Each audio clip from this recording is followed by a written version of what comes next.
event to the 49th session of the Human Rights Council on the escalation of the human rights violation in the 21st century. Finding solutions to combat crimes against humanity. My name is Thierry Val. I am the president of CAP Liberté de Conscience. To my side, it's Dr. Harold King, Deputy Director of Doctors Against Forced Organ Harvesting. Together, we will be our host today. Thank you, Thierry. Yesterday, we were fortunate to listen to 12 distinguished speakers in the field of medicine and human rights. Together, we gained insights about the crime of state-sponsored forced organ harvesting in China. It is unfathomable that such a crime of killing people for their organs is occurring to such a degree in today's global society. We are connected by international treaties, international travel, and even have the United Nations in place. So after yesterday's deliberations, today we want to dive deeper into the subject of hopefully can find solutions and measures to end this transplant abuse and human rights violations. Today's event will follow a format that is different from yesterday's event. Today, we will have a roundtable discussion to which we have invited experts from yesterday's side events, but also invite experts who have spoken on this issue in the past. I am looking forward to have a great and inspiring discussion with our guests. Now, I would like to welcome our distinguished speakers to our audience watching to the live streaming broadcast via the NTD TV and Apple Time TV platform. Thank you all for joining us today. Allow me now to briefly introduce our speakers. We have on our panel Madame Teresa Chu. Hello, Madame Teresa Chu, international human rights lawyer with extensive experience in the field of forced organ harvesting and human rights violations in China. We also have Mrs. Casey Alves. Hello, Mrs. Alves, human rights activist and up-and-coming human rights lawyer from the United Kingdom. We have Professor Weldon Gilcrease. Hello, Professor. Physician and Deputy Director of Doctors Against Forced Organ Harvesting. Dr. Gilcrease is a frequent speaker at seminars on this topic. Dr. Alexandro Centurion. Hello. Neurologist and spokesperson of Doctors Against Forced Organ Harvesting. Dr. Centurion is an active advocate on medical ethics and has previously submitted a member resolution on this topic to the World Medical Association. Mr. Willy Fautré, hello, Monsieur Fautré, lecturer, author, and former mission leader for the Belgian Ministry of Education and the Belgian Parliament. Since 1998, he is the founder and director of the Human Rights Without Frontiers NGO, a Brussels-based NGO through which he has developed religious freedom advocacy in European institutions at the OSCE and at the United Nations. We also have Mr. David Matus. Hello, Mr. Matus, international human rights lawyer from Canada and one of the most qualified experts in the domain of forced organ harvesting. For over 16 years, Mr. Matus is at the forefront on combating forced organ harvesting. We also have Mr. Carlos Iglesias. Hello, Mr. Iglesias, international human rights lawyer from Spain, who previously also testified before the United Nations Human Rights Council on the subject of human rights violations and forced organ harvesting in China. Finally, we will have Lord Hunt from the United Kingdom, a member of the upper house of the British Parliament and a staunch defender of human rights. He will be arriving a little bit later because he has a parliamentary meeting at the moment, but is very eager to join us a little bit later.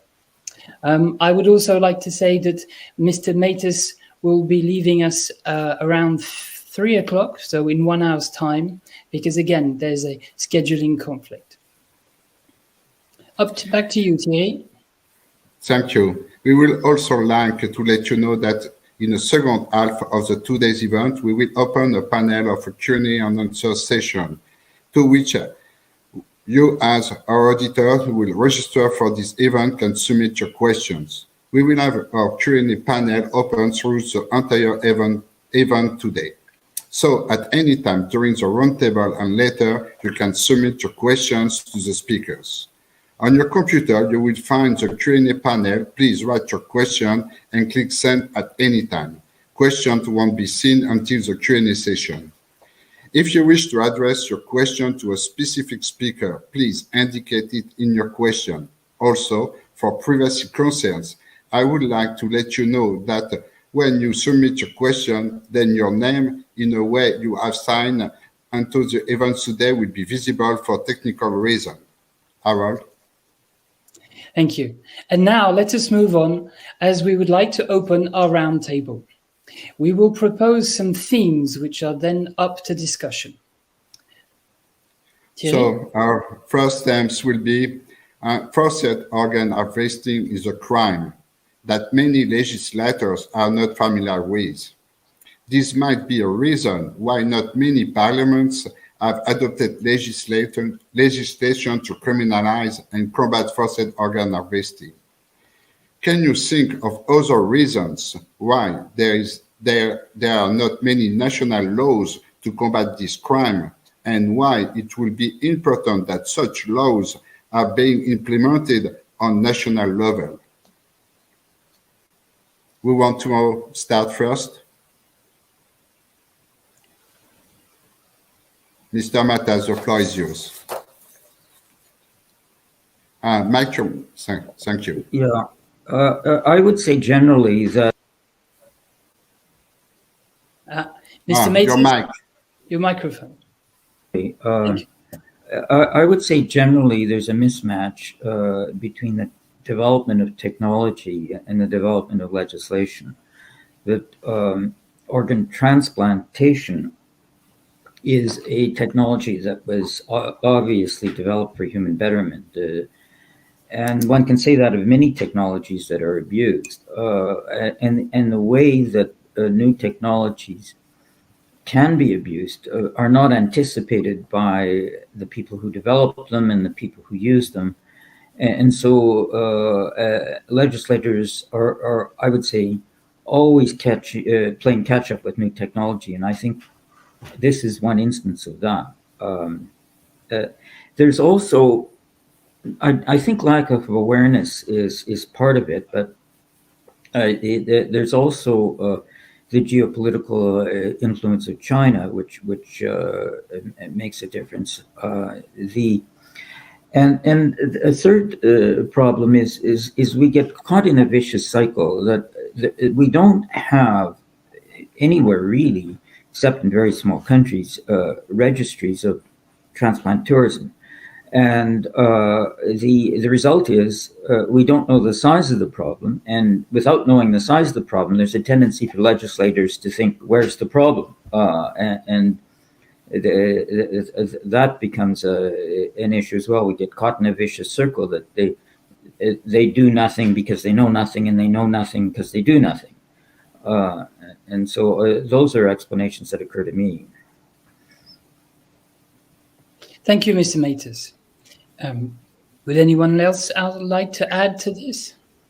Mrs. Chu, thank you.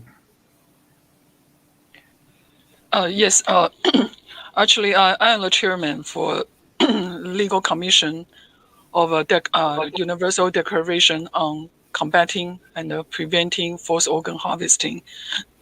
Last year, we urged all the governments to take legal measures to combat forced organ harvesting, mainly because of many countries, mainly because of the failure of international justice. Yeah, in the past decades, you can see lots of investigation reports from international organizations, and also from the many government human rights reports, and also from United Nations rapporteur, special rapporteur. But however, lots of words, lots of documentation, but lack of action at the international level. I really agree to David Matas, the lawyer David Matas' comment.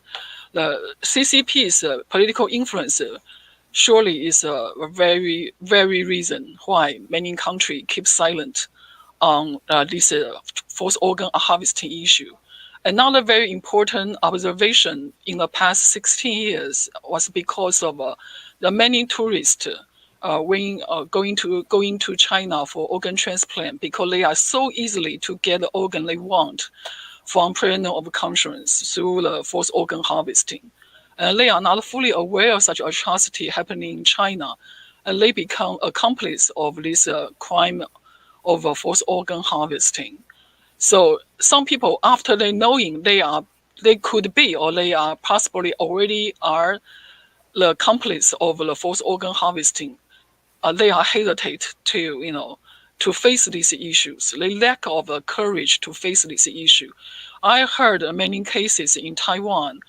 Many patients, they went China for organ transplant, and when after they knowing they could participate in such crimes, of they could participate in this process of getting the organ from forced organ harvesting. They are quite painful, but not all of them can face the issue. But however, many people in the past 2 decades, gradually they understand this seriousness. We cannot increase more, sacrifice in this from this atrocity. So more lawyers, like today, now we lawyers are gathering together here. Actually, in the past 3 months, we drafted a special law, a special criminal law for criminalizing the forced organ harvesting, and we try to urge all governments to take our draft seriously into consideration, and to punish and prevent to punish the crime of forced organ harvesting. Now also take the administrative measures to prevent. Maybe later on we can develop the prevention and the combating those issues. But because of the failure of international justice, so we decided to urge each government that utilize their domestic legislation, right, to raise awareness to their own people about the forced organ harvesting issue, and also combat and prevent forced organ harvesting. Thank you, Mrs. Chu. Mr. Fautré, I think you wanted to add something to this? No? Oh, sorry, I thought I saw your hand move. Mrs. Kazé. Mrs. Alves? Go ahead, Mrs. Kazé, the floor is yours. The floor is yours. You have to unmute. Thank you. Thank you. Are you able to hear me? Yes, very well. Excellent. So I just wanted to add that I think a large problem is that many countries do approach creating legislative measures like this as a sort of blanket approach, where they see combating forced organ harvesting, and that's overwhelming. It's a very big task, and that can put a lot of people off of implementing such measures, when really we should be seeing this as a sort of spider diagram, where we have combating forced organ harvesting as the primary objective, but there are so many smaller measures that we can take which will ultimately help to achieve that goal. And I find that a lot of legislation at the moment which deals with organ transplants, organ harvesting, they don't develop on it. You'll often see legislation include organ harvesting within the blanket definition of trafficking, and it doesn't really elaborate on that. So I think perhaps if there was a better approach to actually creating these legislative measures, such as step A, we need to introduce this sort of measure that will help us achieve step B and help us achieve step C, and look at it like that rather than one big task, it will be much more manageable. Thank you very much. Dr. Gilcrease. Yeah, I just wanted to make a couple of comments. So I'm a medical doctor, so I'm not a legal expert, but my situation here in the state of Utah, so this is more at a local level. One of the experiences that I had was I'm at the largest university in our state, where I work as a medical doctor and an associate professor of medicine. And when I try to go to the university and say we need to do something, the university sort of has this standstill and I think a huge lack of awareness. But then when you try to go to the state legislators, which we did in I think 2016, our federal government in the United States passed a resolution that basically identified forced organ harvesting as an evil that we'd never seen and a call for action.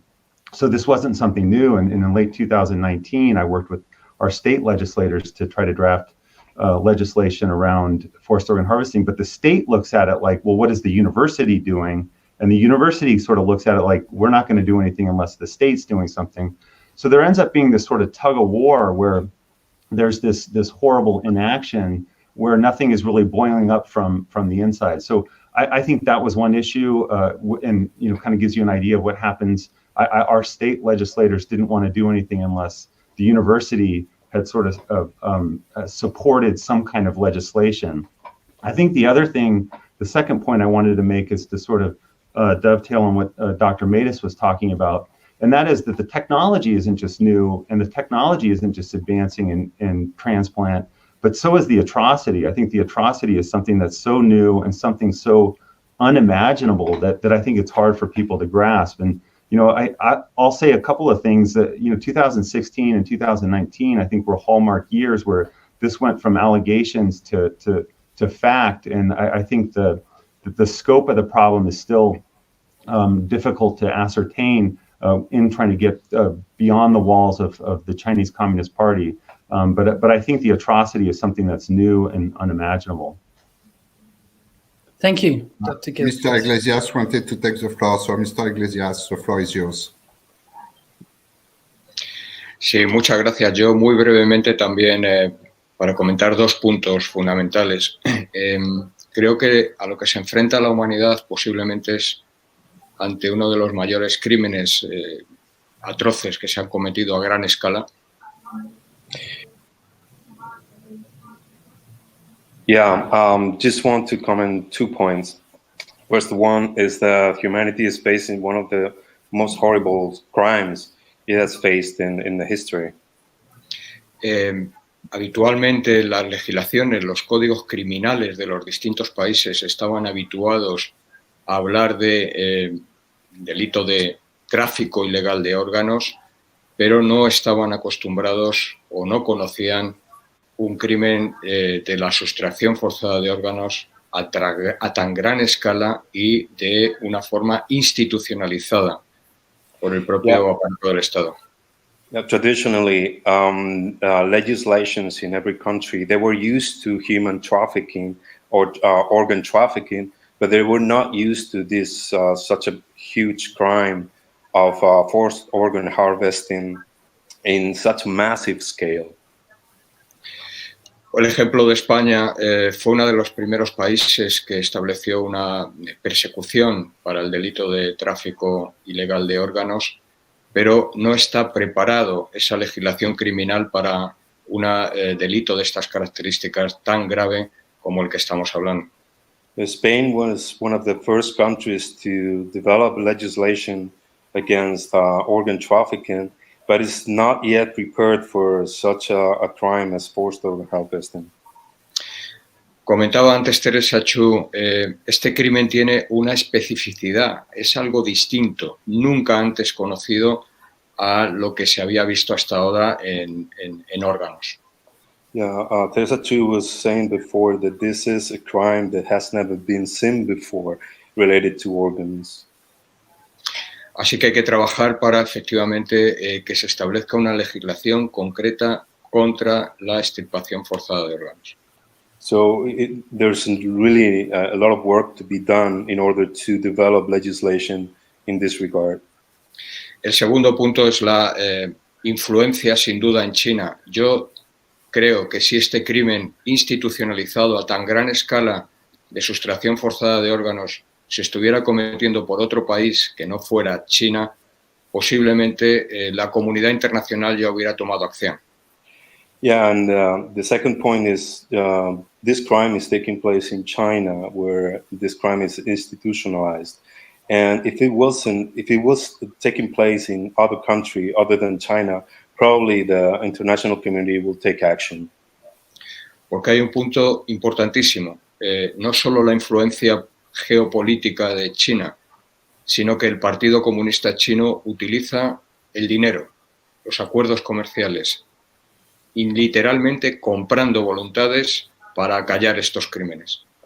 Yeah, there's a very important issue, which is not only the influence of China in the geopolitical aspect, but also in terms of money and agreements and economic agreements, and how China buys the will of many countries through this means. Así que junto con el delito de sustracción forzada de órganos se añade otro delito adicional, que es el de la corrupción económico y financiera. So along with organ harvesting crime, there's another crime, which is the economical corruption that goes along with it. Yeah, thank you. Very good point. Madam Chu, would you like to add to that?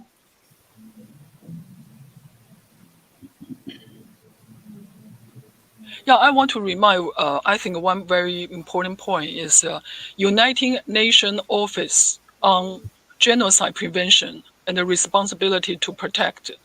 Actually, under United Nations, there is a mechanism to handle the issue of genocide and crimes against humanity. According to the judgment made by the China Tribunal in 2020, yeah, I think international society already know the forced organ harvesting at the international level, they committed crimes against humanity.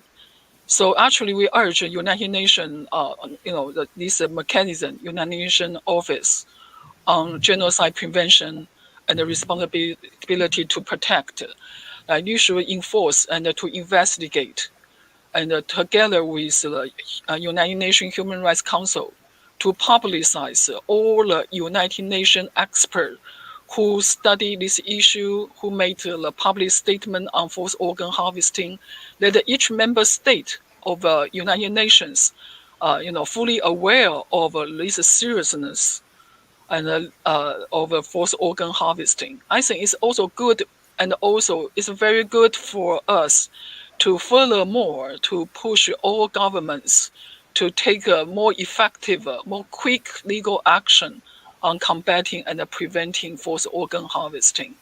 So even though so far the Court of International Justice or International Criminal Court didn't timely handling these so important issues, so to stop this atrocity, but I think at least the United Nations mechanisms should take more serious steps, to publicize, to raise awareness among all the member states about all the investigation report made by those experts in the past two decades, and the NGO like the 5 NGOs initiating Universal Declaration on combating and preventing forced organ harvesting. Those NGOs can also recommend the draft of our law, the special law, to define the forced organ harvesting, and to urge all the governments to punish and also prevent the forced organ harvesting. Thank you. You're totally right on what you said, Mr. Chu. Mr. Fautre, you want the floor? You have to... The microphone, Mr. Fautre, you have to click on the microphone. Yes, it's okay now. Yeah, okay. Yes, yeah. I just wanted to address the issue of forced organ harvesting from an additional perspective. In fact, it's the Falun Gong movement that was a pioneer in the denunciation of that awful practice in China. And that is one of the reasons why so many Falun Gong practitioners are now sent to prison because they use their freedom of expression to make it public, to convince governments outside, of course, China, that practice should be widely condemned and prevented. Thousands of Falun Gong practitioners are now in prison on the dead ground, and also, of course, because they are representing a spiritual, religious movement that is a challenge to the official atheism of the CCP. And I think we should think of those Falun Gong practitioners who are in fact human rights defenders. And they pay a high price for being human rights defenders and for opening their mouths, I would say. We have in our database a list of about 2,000, more than 2,200 Falun Gong practitioners that are behind bars. And that database was collected with the help of Falun Gong in the United States and updated every month. Those Falun Gong practitioners are sentenced to prison terms, usually to from 3 to 7 years in prison. But a number of them are also sentenced to many more years. 7 years, it's a minimum, I would say. Those who are more active in denouncing the practice of forced organ harvesting can stay 10 years, 13 years, and even more. And also, there are cases where there are no official charges and there is no legal assistance. So that's, of course, an additional dimension to the issue. But I wanted to stress that point as well. Thank you. And I will add, Mr. Frotre, you point something very good that can be used also at the level of the United Nations, as the Falun Gong members are also human rights defenders.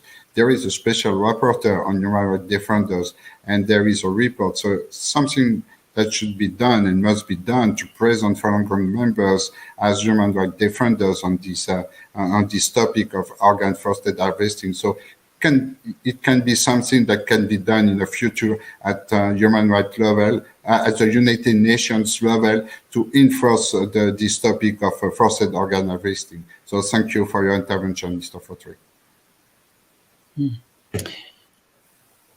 Shall we move on to our next question? Next theme, sorry. Yeah. Okay. Yesterday, we learned that there are gaps in the legal mechanisms that make it difficult to penalize bad actors on forced organ harvesting, despite the fact that it is well known. One would think that the International Criminal Court in The Hague would be the right place to start, yet there are limitations and hence gaps in the jurisdiction. Does the United Nations have to take actions to fill these gaps, and how could that be done?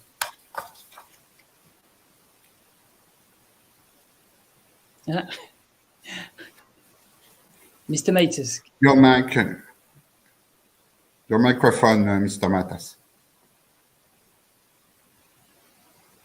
Still off. We cannot hear you, Mr. Matas. Yeah. Could you click onto the microphone that's in the top bar? There's a little red microphone. You should click on that.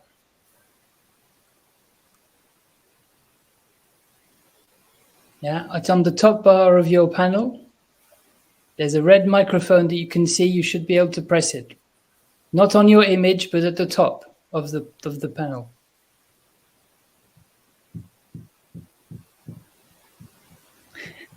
Well, maybe we'll ask Madame Alves to continue, and when you can unmute, we will let you speak. Thank you.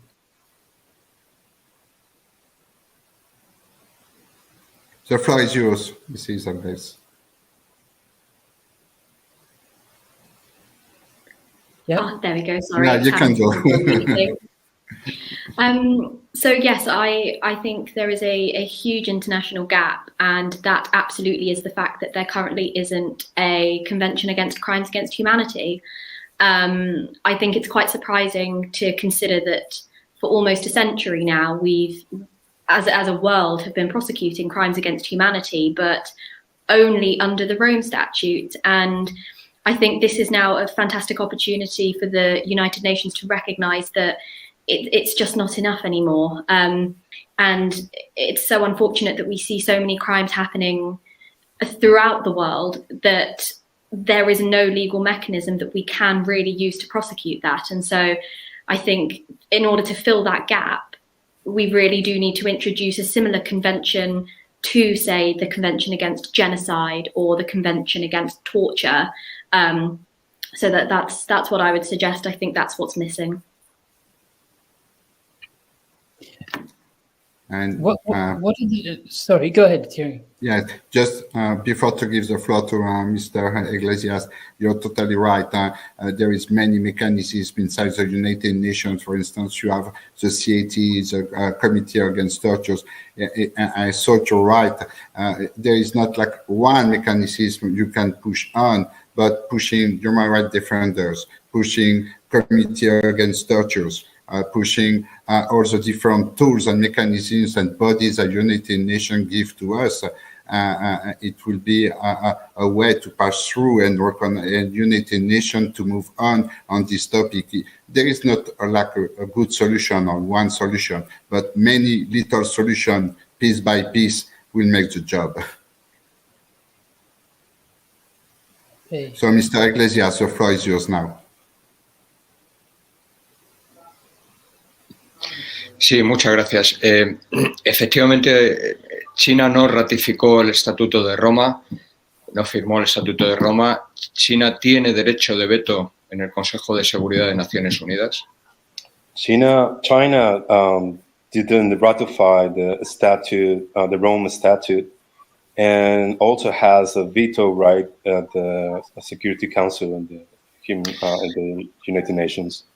Pero donde no hay derecho de veto es en las conciencias y en los corazones de las personas físicas, de las personas individuales que también componen los elementos de Naciones Unidas. Ahí no hay derecho de veto, ni en su corazón ni en su conciencia. But there is no veto right in the hearts and souls of the people that work at the United Nations.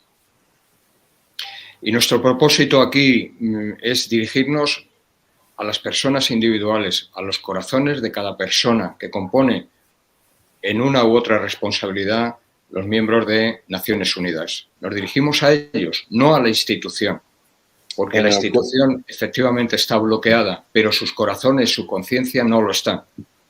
And our goal is to reach the heart and soul of the people of the United Nations, not the organization itself, but the hearts and soul and conscience of the people that work at the United Nations. Así que la pregunta es, ¿qué puede hacer cada una de las personas a las que nos dirigimos dentro de su responsabilidad? No la institución de la que forman parte, sino ellos, como personas físicas, ¿qué pueden hacer ante estos crímenes? So the question will be to each of these people who work at the United Nations, what can they do? What can they do to change this? Not the question shouldn't be targeted to the institution that they work for, but instead to the hearts of these people. Y estoy seguro que esto puede cambiar si cambian los corazones de las personas que nos están escuchando. And I'm sure that things can change if the heart of the people that are listening change as well. Mm-hmm. And so, Mrs. Chu, take the floor, please.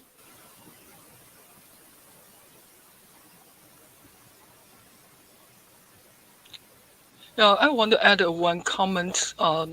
In 2013, the Davos Executive Director, Dr. Torsten Chui, myself, and also David Matas and Carlos, the lawyer, my very respected colleague, we went to the United Nations High Commissioner offices to meet two UN officials to submit our petition. in which we asked the further investigation of forced organ harvesting. We also clarify the persecution of Falun Gong is the root cause of why Falun Gong practitioners were massively organ harvested. So I will say United Nations actually are well informed of this issue. I still very clearly remember, I also talked about this in my yesterday's speech. I told the United Nations officials there are death camps where detain Falun Gong practitioners, massive Falun Gong practitioners, for forced organ harvesting. Almost every city across China has such kind of death camp, according to our reliable source. At that moment, when I talk about this issue, United Nations officials didn't question my source. They just very heavily to take records. I keep it strictly silent. That was the things happening in 2013 when we met the United Nations officials. Now already 10 years passed. There is nothing further. They didn't do anything to take any action.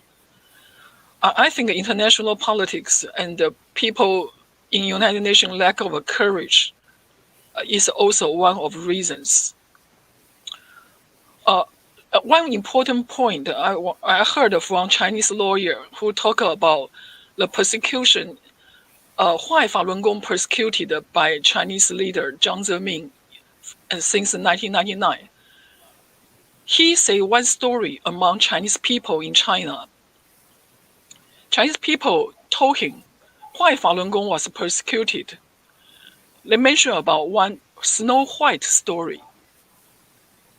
The former Chinese party leader, Communist Party leader Jiang Zemin asked, mirror, mirror on the wall, who is the most respected person in China?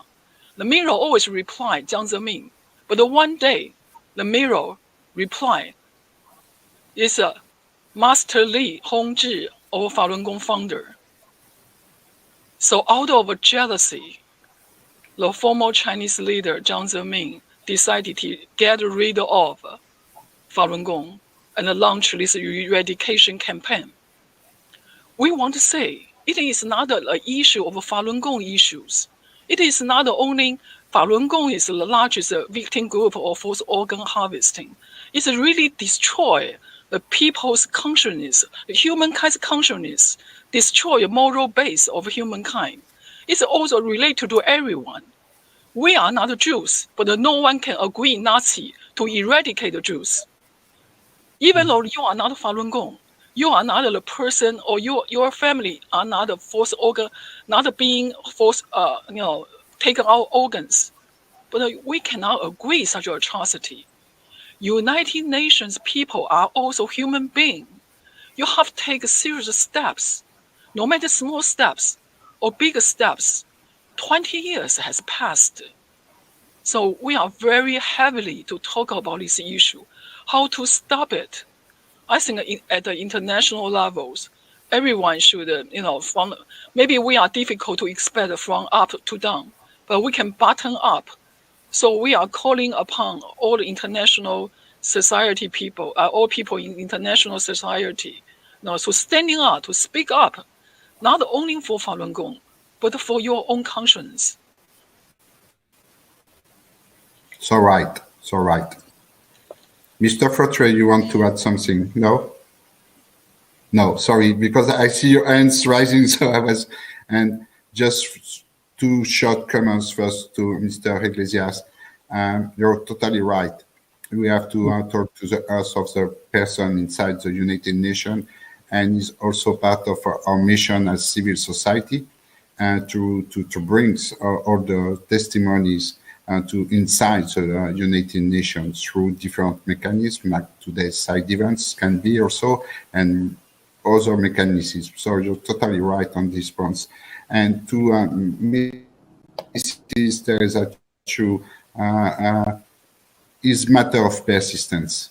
20 years, 30 years is already too long because too much people die. But at the United Nations, what I experience is matter of persistence, matter to use all the mechanisms, matter to use all the reports we can do. Is what I said. As civil society alone, I'm nothing. I can scream at the United Nations, I'm nothing. But with you, lawyers, with you, medicine people, with other human rights activists like Mr. Frotre, I can be someone. I can be ready, put my voice at the United Nations. So, and at the end, is really matter of persistence, and be there at every session and raise a voice at every session, at any mechanism. And this is the only way we're gonna pass through and recognize this crime against humanity. Okay, I think Thierry, Mr. Matus has come back.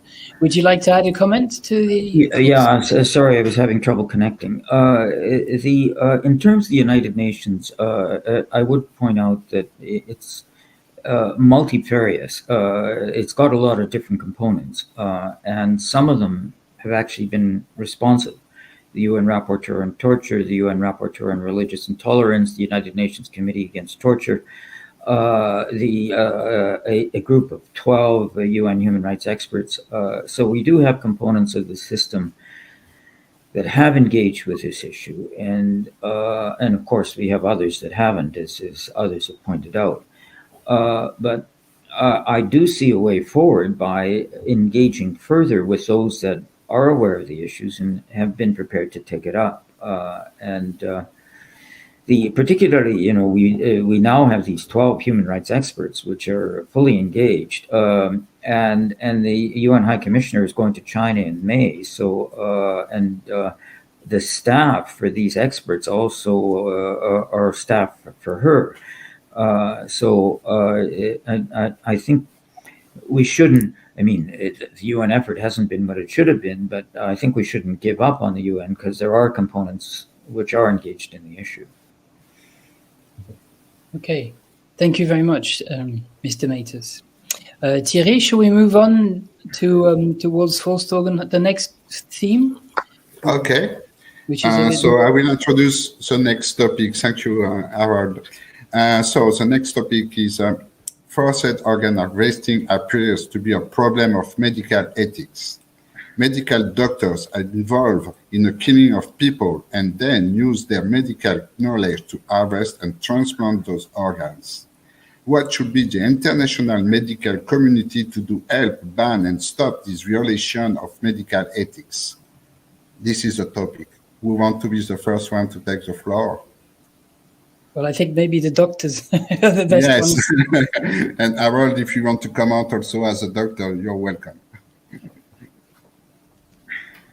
Yeah, so it's a great question, and I think it touches on a lot of topics. I mean, I think part of the problem is as a whole medical community. I mean, this is a blight on our profession, and it's been spoken about how this is a blight on human conscience. And I think part of the problem truly is just knowledge. I think my estimate has been, in fact, yesterday sitting right behind me at the table was an intern. And I had something, a meeting I was getting on for our local government, again, around forced organ harvesting, and I mentioned it. And the question that I got, Dr. Matus, can you mute your, there we go. So so the question of, well, what should the international medical community do? Well, if you look at the Transplantation Society and you look at transplant medicine in general, I think the problem is there's been this stance of cooperation that since Dr. Matus and David Kilgore's report came out in 2006, the stance of the medical community has been, well, let's cooperate and collaborate with the Chinese Communist Party and essentially an evil regime. So I think that's another dimension. I think there's a lack of awareness. My estimate is typically that 5 to 10% of the medical community at large has even heard of forced organ harvesting. And among those 5 to 10% that have heard of forced organ harvesting, my estimate is that maybe 10% are familiar with the initial report that came out in 2006 by David Matas and David Kilgore, the huge report that was 680 pages that came out in 2016 by David Matas, David Kilgore, and Ethan Gutman, the International Tribunal in 2019 and 2020. So I think there really is a lack of awareness. I think it's known within the transplantation society and among surgeons and physicians about what's going on. But I think there's a protective mechanism that we have, I think, in medicine, that we want to clean up our own problems. I mean, I think that's part of the issue. So there's a problem with with medical doctors and surgeons taking the stance of cooperation and collaboration with China, looking at the surgeons and the physicians there and the medical institutions there as separate from the Chinese Communist Party. And I think that's an important point. I mean, when you look at the Chinese Communist Party, this is an evil regime that is not China, it's not the Chinese people, and it tries to speak as China and the Chinese people, but it's just not. And so with this evil regime being able to essentially control through fear and intimidation and coercion that the medical community, they're really not free to act on their own conscience, or through their own heart. And so I think that the medical problem is sort of multifactorial, and I do think the Transplantation Society and international medical societies and medical institutions have been more of a problem than they have been a help. And I think part of it is because it's number one, I think, a lack of awareness. But even with the awareness, I think there's a feeling of, let's hope this goes away, and let's believe the Chinese institutions or the Chinese Communist Party when they say, when they said in late 2014 that they would stop using criminals for organ transplantation by 2015. I think the hope was that we can believe them and sort of collaborate and cooperate with them. And I think this stance of collaboration and cooperation has been a huge problem. I think the issue with collaborating with them is the same stance that our government took when China joined the World Trade Organization. And we've seen that our hope is to convince or to affect Chinese Communist Party and China with our morals and our values and our medical ethics, but the reverse has happened. I think you've seen huge problems in our medical institutions here. You've seen, even in my own field, there have been 9 top medical scientists or physicians that have all left because of ties that they weren't reporting to our government with the Chinese Communist Party through the 1,000 Talents program. So I do think there is a real problem.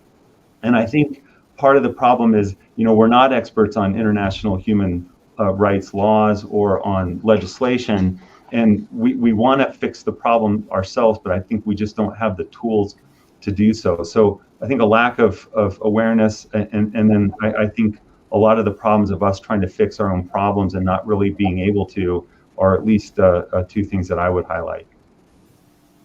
Dr. Centurion, would you like to add something to that? Yes, I would. I'd like to second what Dr. Geoffrey said as far as the lack of awareness among the medical profession. In my own experience as well, I mean, I talked to fellow colleagues about the forced organ harvesting, and just a small fraction of people have really, doctors have heard about it or understand it in detail. They think it's something in the past. They may have read about it years past. They don't realize this is still taking place, that this is a crime taking place still today on a mass scale. They don't understand the magnitude of these violations.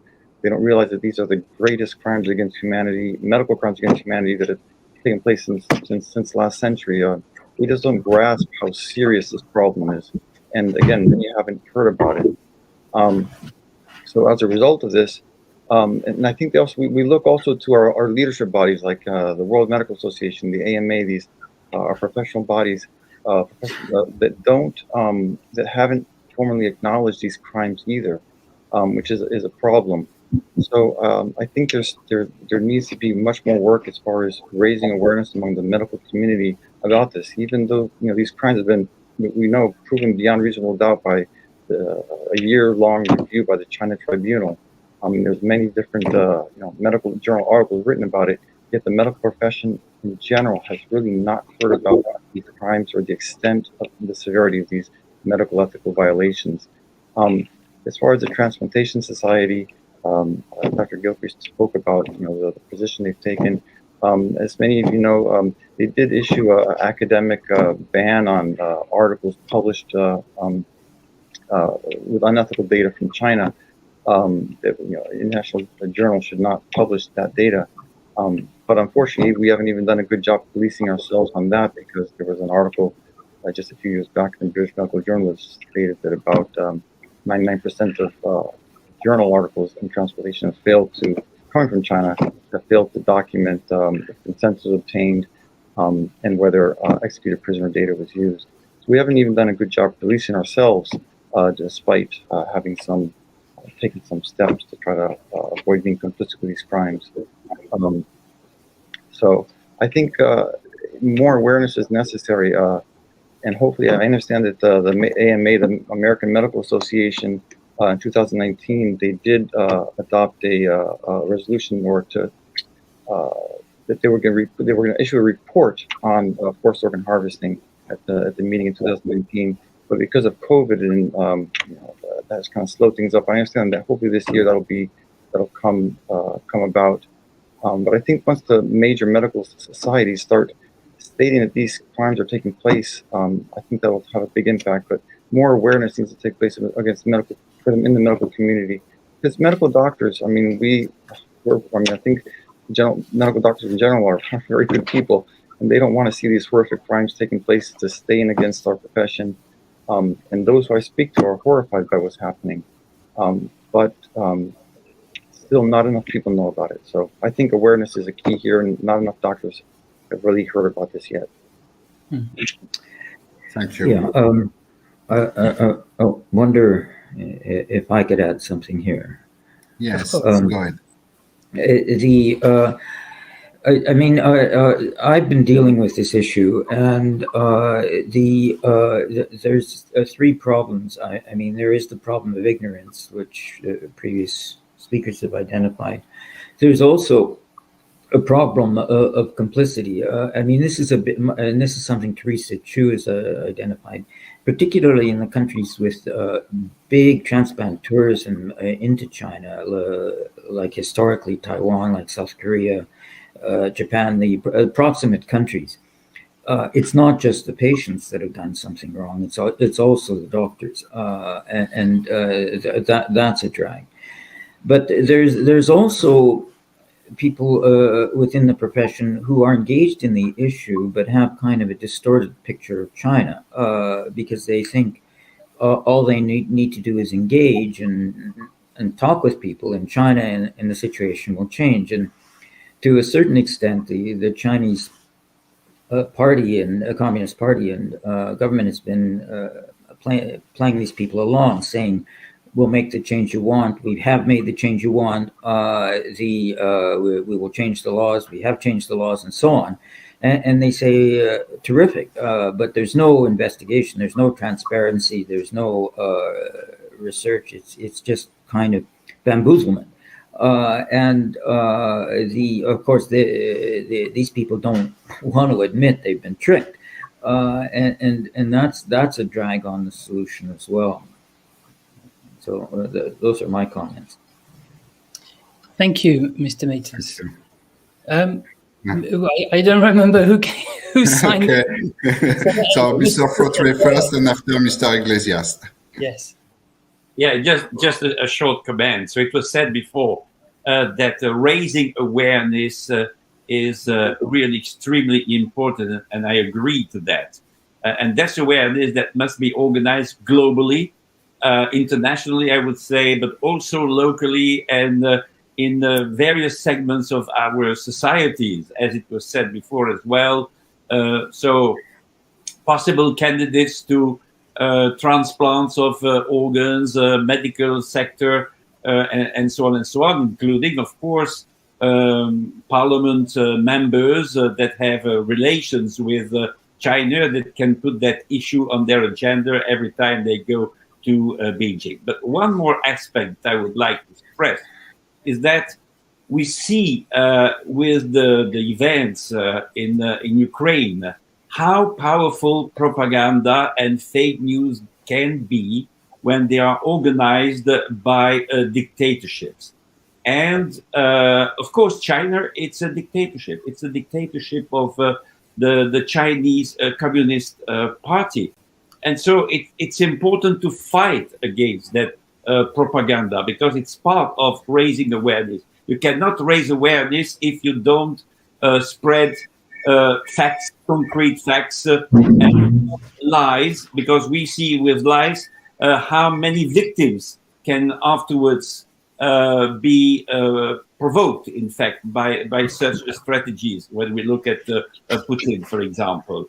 So we must fight for freedom of expression in China and debunk all the lies that are on purposefully used by the regime. So raise awareness, absolutely, and I fully agree with that because it's part of freedom of expression and the access to truth, to real facts and not to lies. Thank you. Thank you. Just quickly add, I can give the example of France. Since 1999, the propaganda of China on Falun Gong members make that China, the CCP is victim of Falun Gong members. And, since then, the media in France present Falun Gong members as the one that persecuted the CCPs. This is a force of propaganda. So awareness, information, and fight against fake news is really a key point on this fight. So, Mr. Iglesias, the floor is yours now.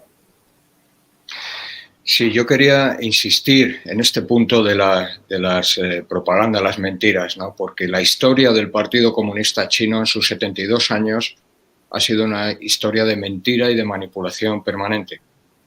Yeah, I'd like to insist on this propaganda issue and lies because that's has been a constant issue since the Chinese Communist Party raised power in 72 years ago. Mintió antes de las Olimpiadas de 2008 diciendo que iba a acabar con los campos de trabajos forzados. Mintió de nuevo cuando dijo que iba a acabar con las extracciones de prisioneros, órganos de prisioneros. Ha mentido ahora. Before 2008, before the Olympics, saying that it will close the forced labor camps, and also it lied again when said that it was going to stop removing the organs from prisoners. Más recientemente hemos visto todos cómo ha gestionado las mentiras con el COVID, con el virus. We have also seen recently how it managed all the lies with the COVID pandemic. Pero la pregunta es por qué las sociedades occidentales todavía creen y confían en el Partido Comunista Chino. But the question is why Western societies still believe and trust the Chinese Communist Party. Aparte de esto, hay también la complicidad, porque muchos de los, miembros de los estamentos médicos a nivel alto tienen vínculos de relaciones también comerciales y económicas con el Partido Comunista Chino. Yeah, and there's also complicity because high-ranking officials of the medical officials, they have links with the Chinese Communist Party. They have economical links with the Chinese Communist Party. Por ejemplo, en España tenemos una fundación llamada DTI con vínculos de sus miembros con la Universidad de Barcelona que han dado formación específica a médicos chinos en materia de trasplantes y donaciones. For example, in Spain, we have an organization called TTI that has links with the University of Barcelona, and part of their staff has trained Chinese medical doctors in transplantation, organ transplantation. Estos médicos saben nosotros les hemos explicado la situación de la sustracción forzada de órganos y que posiblemente la formación que están dando puede ir encaminada a médicos que van a asesinar a personas. These doctors know, we have told them that the training they're given to these Chinese doctors will probably be used for organ harvesting. Sin embargo, continúa. But they still continue. Y esto no está ocurriendo solamente en un país, sino que desde el punto de vista de los altos estamentos médicos existen estos vínculos con el Partido Comunista Chino. And this is not only happening in Spain, it's happening in other countries. And there are these links, these liaisons between the high-ranking medical officials and the Chinese Communist Party. Y esto es responsabilidad también, es responsabilidad de ellos. And this is their responsibility as well. It's their responsibility. Así que tienen que darse cuenta y despertar y alejarse de esta perversidad porque posiblemente están siendo cómplices de asesinatos. They have to be aware and they have to stay away from this evilness. They need to, because they are being complicit and they need to know, they need to be aware. Aunque no lo sepan o piensen que no es así, pero posiblemente la realidad está ocurriendo. Even if they don't know, in reality, that's what's happening, this complicity. Así que es el momento de despertar. So it's time to wake up.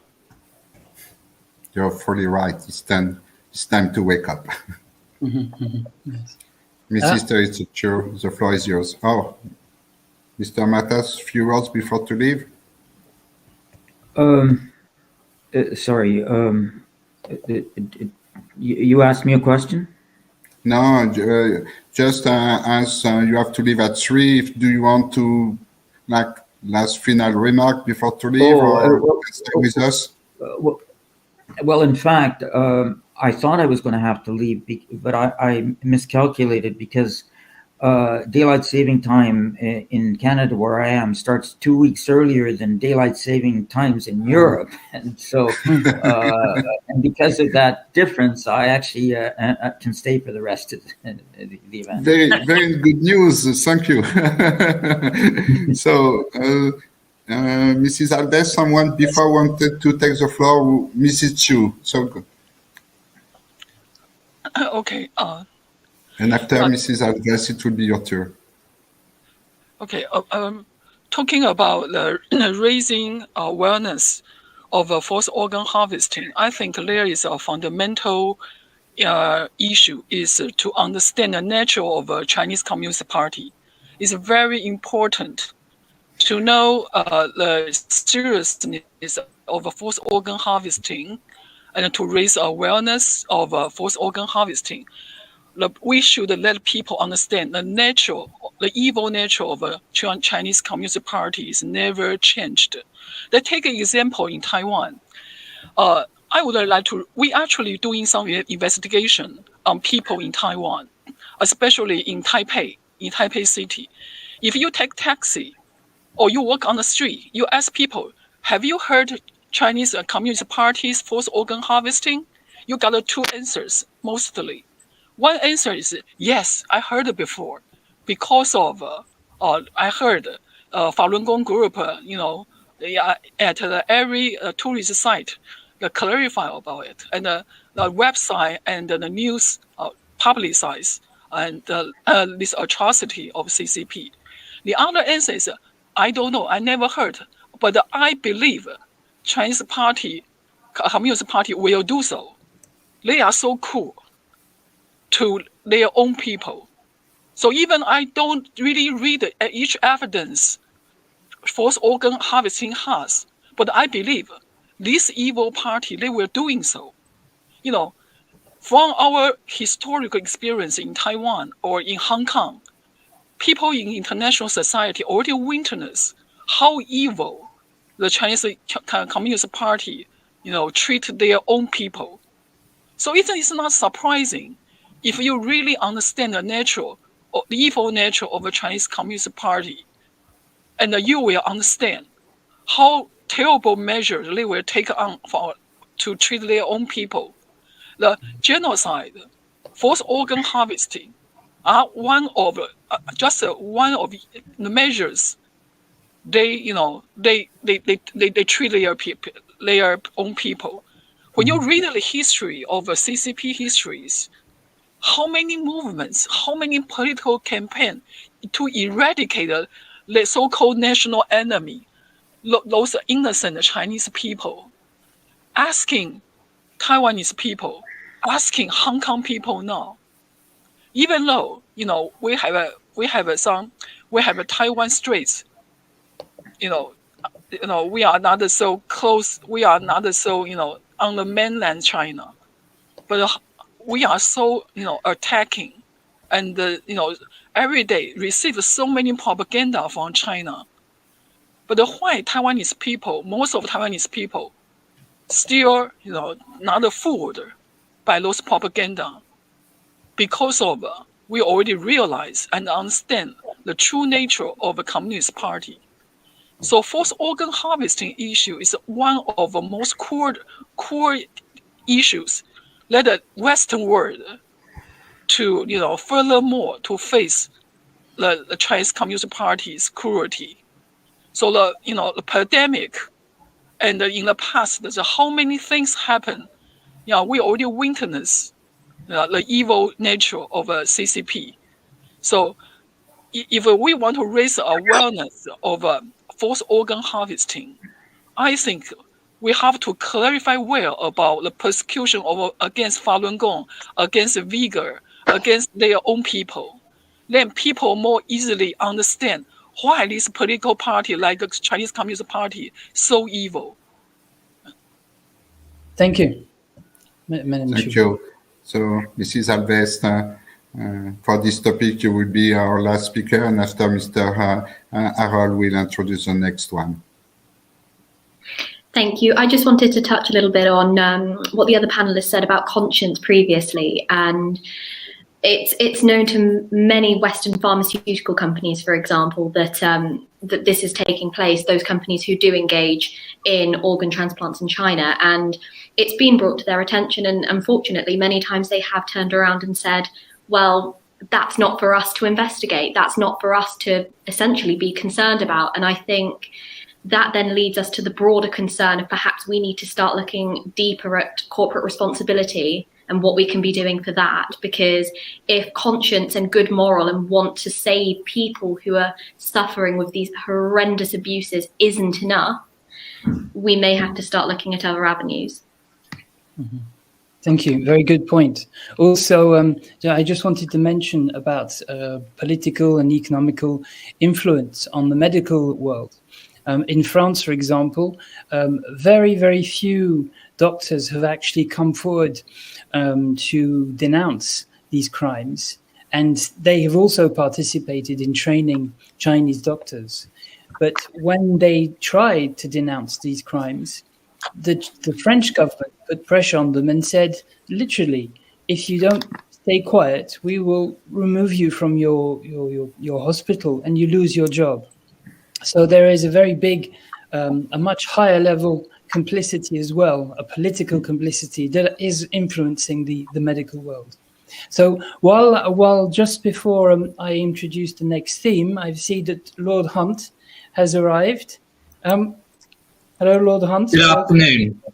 I'm very pleased to join you. Yes. Okay, welcome. Welcome to our side event. Welcome. Thank you. Okay, so I'll move on to the next theme.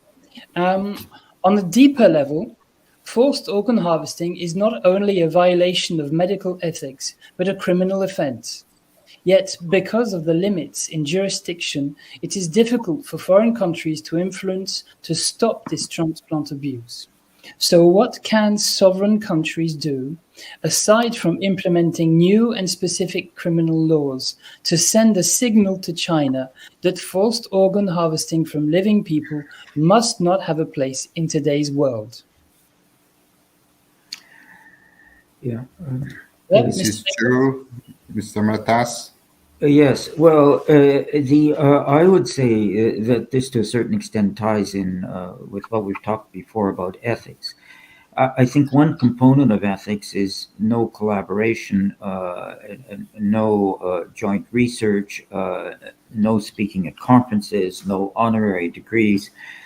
The transplantation profession in China, a lot of them are educated and trained in our countries. And that sort of training of people to engage in transplants in China when there's such systematic abuse is itself problematic. And this kind of and this can be done through the application of ethical principles. You don't need laws for this, and or it could be done through publication principles, through conference admission principles, and so on. And that has a pressure on China because the transplantation profession in China values very much this type of collaboration. It's for them important for their careers. If you get the transplantation profession in China campaigning against transplant abuse rather than right now just profiting from it and benefiting from it, I think that's leverage for change in China. Mm-hmm. Thank you. Mrs. Chu, you want to add something?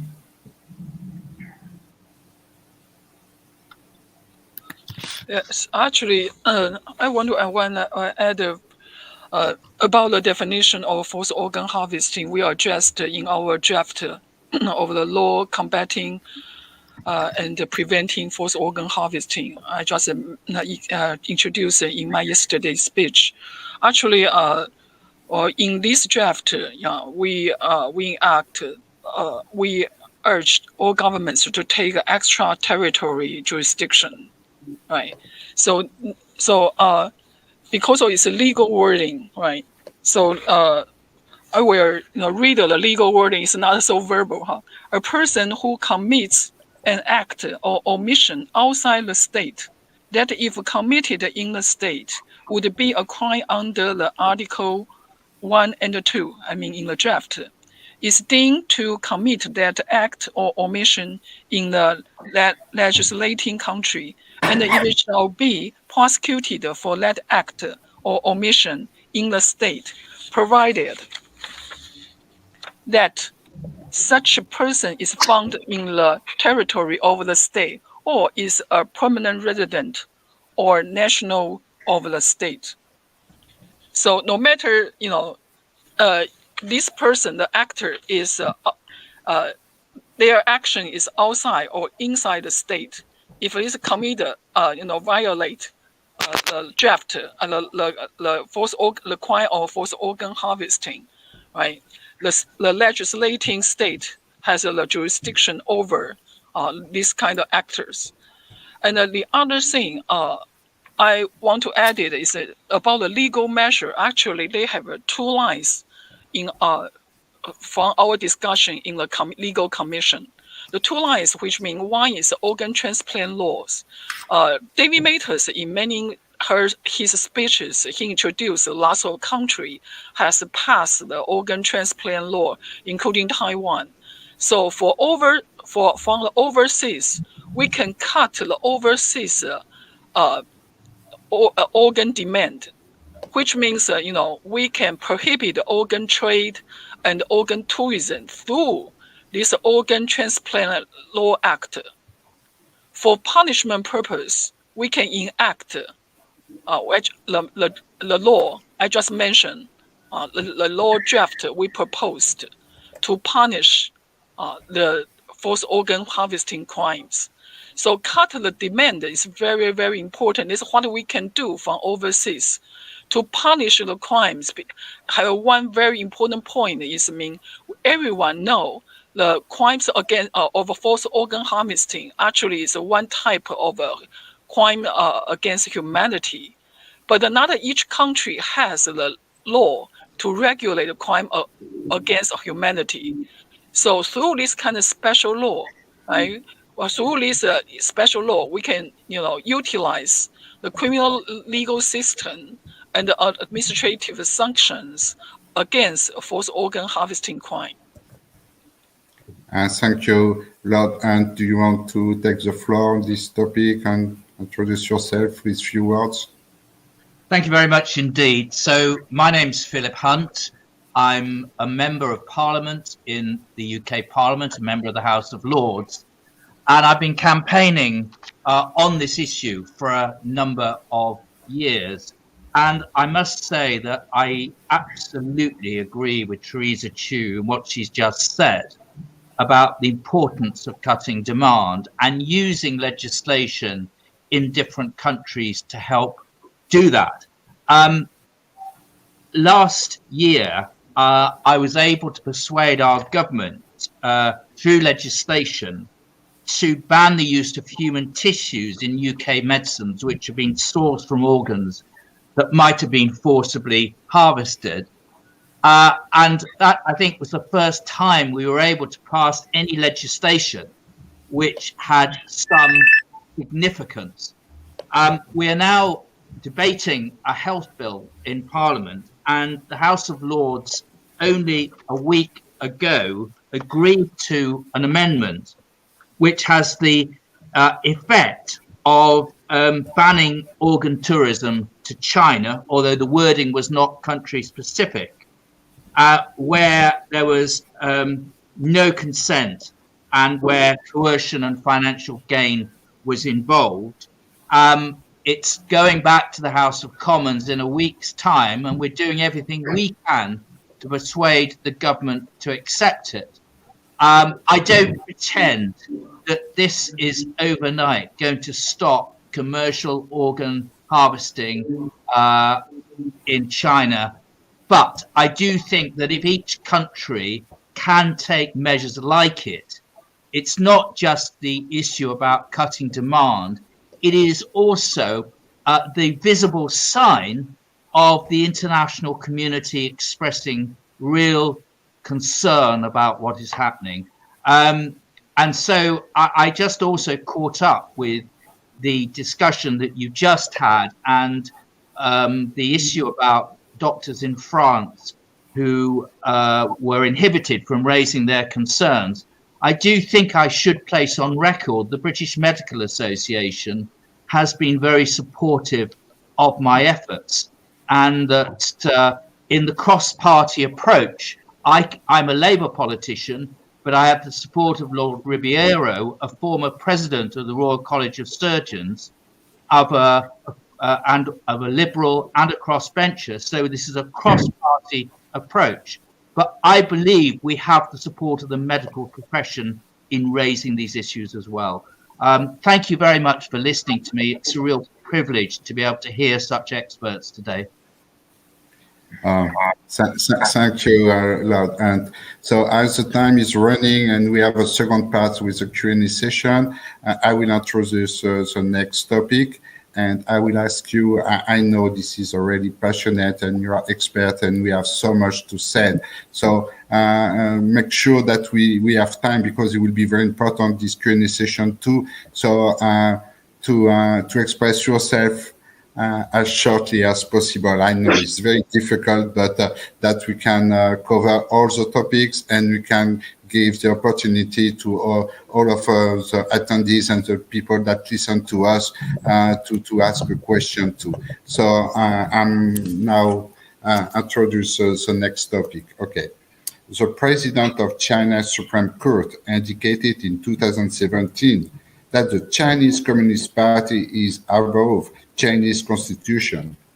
In other words, what the CCP decides is always the law, even if it overturns the Chinese Constitution, let alone ethical standards of human rights.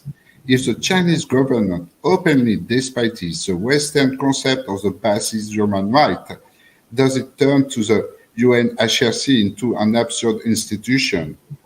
The Chinese government can violate human rights, but at the same time also block the UNHRC to take meaningful action against China. How can the UNHRC still fulfill its mission in human rights when its own members violate these rights? What can be done in this dilemma? Wow. first one? Mr. Matas, the floor is yours. Yes, well, I mean, China has a veto in the Security Council, but it doesn't have a veto in the UN Human Rights Council, and it doesn't have a veto in the General Assembly. And in fact, in both of those bodies, it just gets one vote, the same as every other member of those bodies. And we saw recently in the General Assembly a resolution passed about Ukraine and Russia, overwhelmingly against Russia, even though Russia has a veto in the Security Council. And it's kind of forlorn to expect China to agree that it's violating human rights, but I don't think it's forlorn to get the majority of the General Assembly or the majority of the Human Rights Council to agree that China is violating human rights. And I think it's, and as I say, there have been UN bodies that have said that, so I think it remains a worthwhile objective. And we must remember, at the UN Human Rights Council, there is an agenda item at every session, and they meet 3 times a year, an agenda item which is titled Matters of Concern to the Human Rights Council. And so any country can speak at that, whether a member of the council or not. So any and every country 3 times a year can raise this issue at the Human Rights Council. And so far, none of them has. And so I think we've got some work to do, just talking to any and every member of the United Nations to raise this at the Human Rights Council. I will add a comment to Mr. Matas. You're right. My organization is ECOSOC since 2016. So we start with HRC 37. We are now to HRC 49. And as you said, at every session, we are using item 3, 4, and 5 sometimes to raise our voice. But it joins something you said is awareness. If we want that some countries, because not all the countries are just follow up what China said, but it's awareness. So at national level, NGOs like mine and other civil society with lawyers and other people, we have to raise awareness at national level that after the delegates at the UN can raise their voice on item 4. So what you said is totally right. Awareness at national levels that after the delegates can take the voice item 4 on other resolution. Yeah, I would agree with that. The only thing I would say is, ultimately, when you talk about onus, my view is the onus doesn't rest on us to tell people what's going on. The onus rests on the government of China to explain where they're getting their organs. And it's the failure to take on their onus and discharge it, which I think we should be drawing to people's attention. Mr. Iglesias, the floor is yours.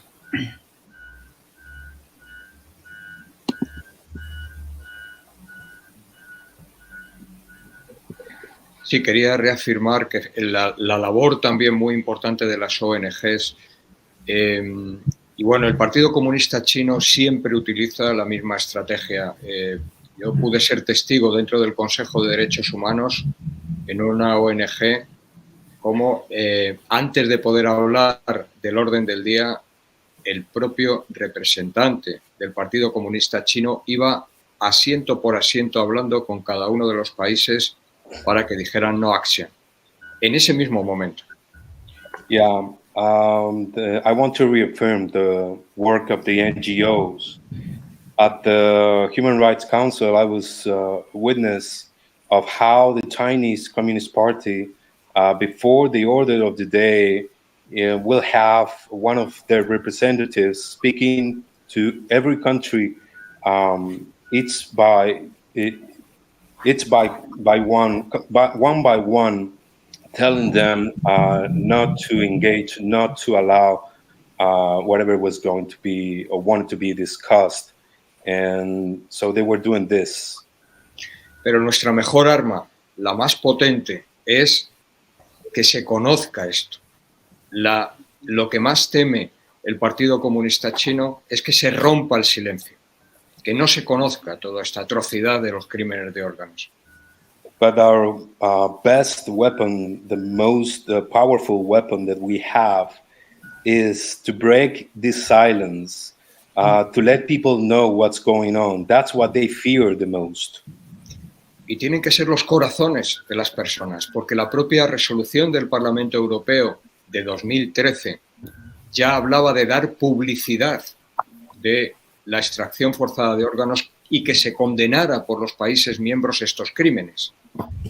But it has to be the hearts, the conscience of the people.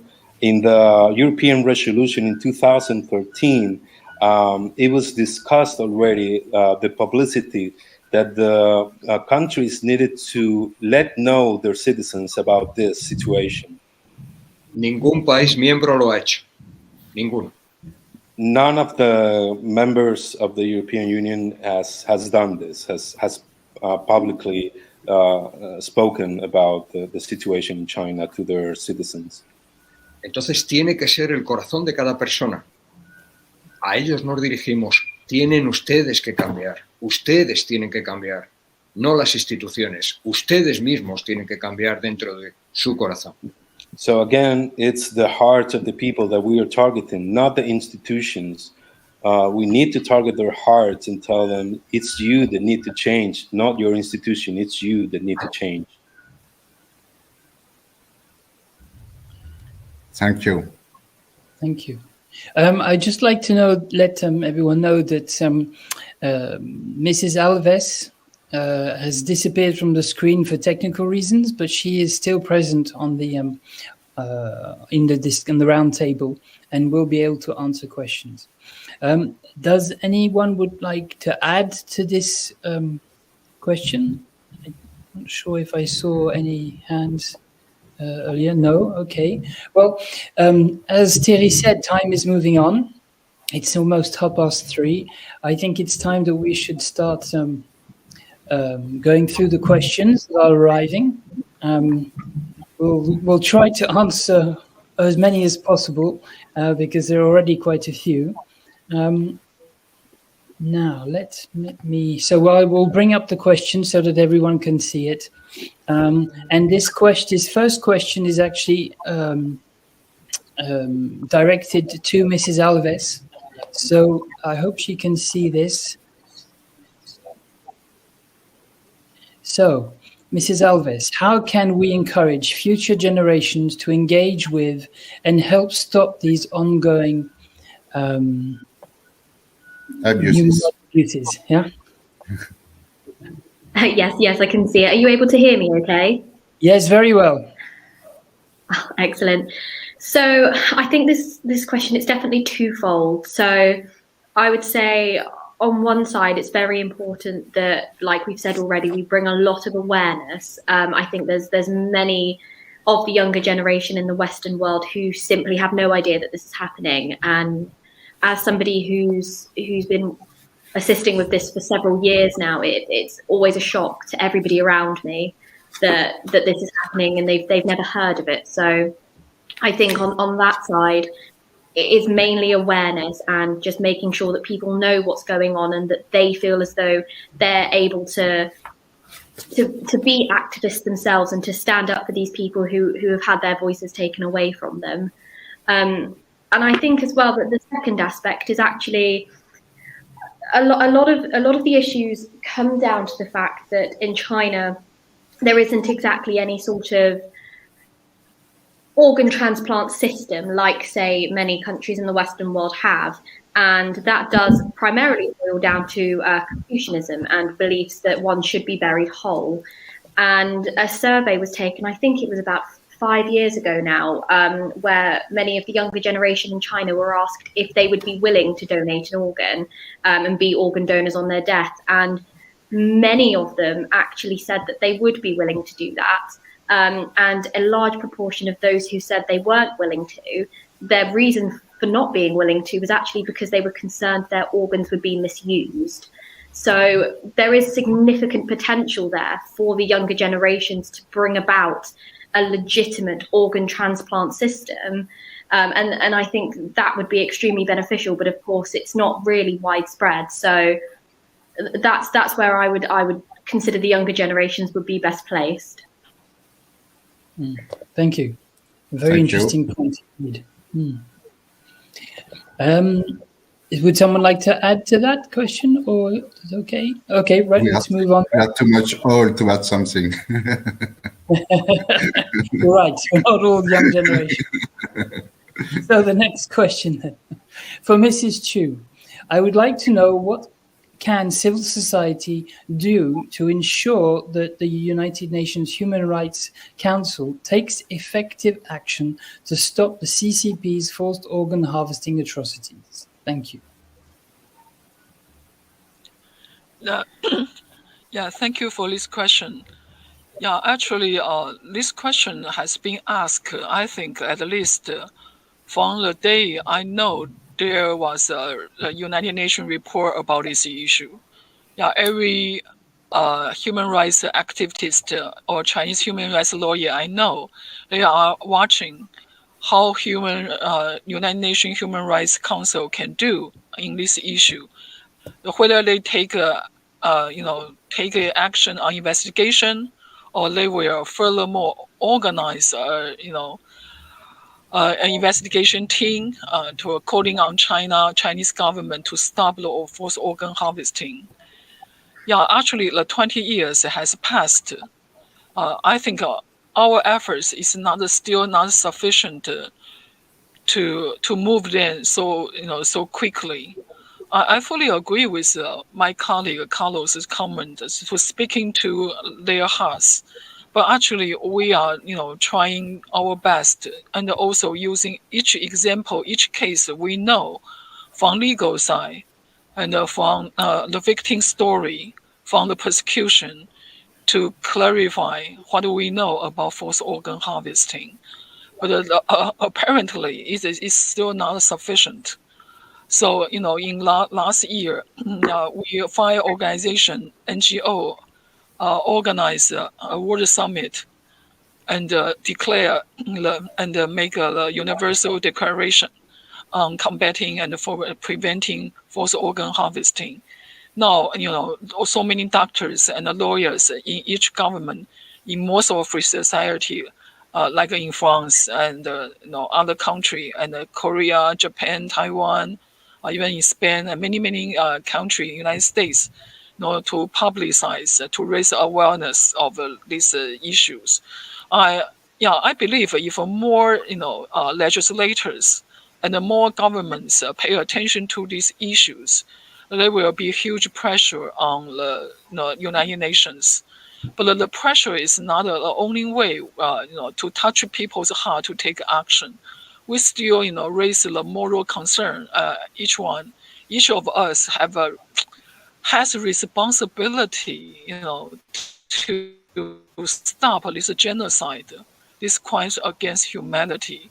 The Human Rights Council of the United Nations, they have been primarily, responsible for, to telling the truth to the world.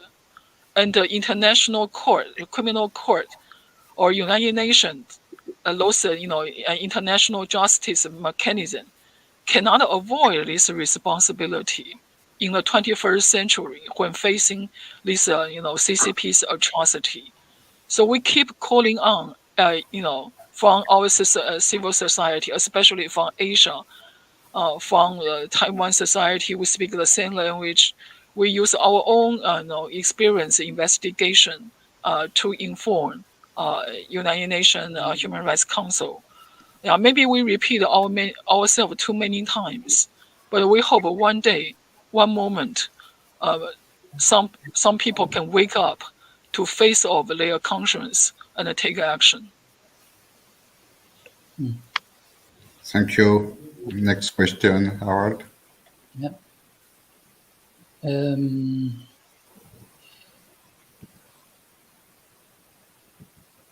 There we go.